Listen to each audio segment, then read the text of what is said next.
Rwanda is a country that has always been proud of its traditions. From the language of Kinyarwanda, the Intore dance, the Inanga music, to the respect for elders and strong family ties, culture has always been at the center of people's lives. It gave Rwandans a unique identity and taught values such as respect, humility, and unity. But with the time, the Western influence has entered Rwanda through colonization, religion, education, fashion, and now technology. While some changes have brought progress, many have damaged the cultural roots that once held people together.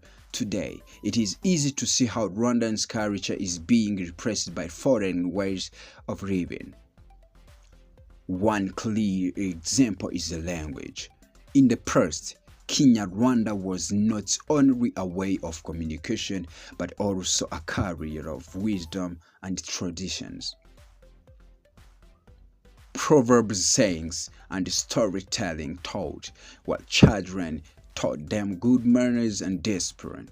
However, Western languages such as French and English have become more important in schools, government, and business. Many young people now prefer speaking English or French, sometimes even struggling with their mother tongue. When a language weakens, the culture behind it also fades. When you lose a language, you lose a big part of soul.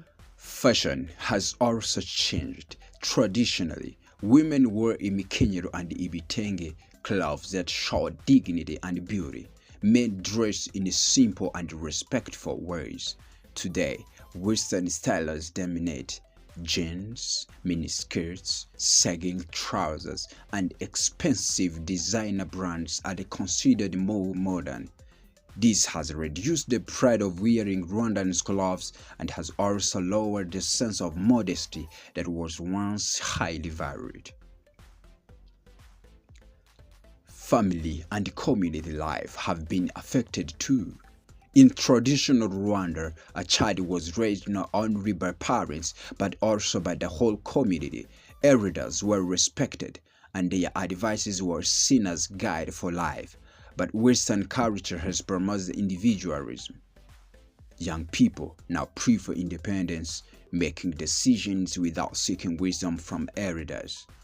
Families spend less time together, and respect for age and tradition is slowly disappearing.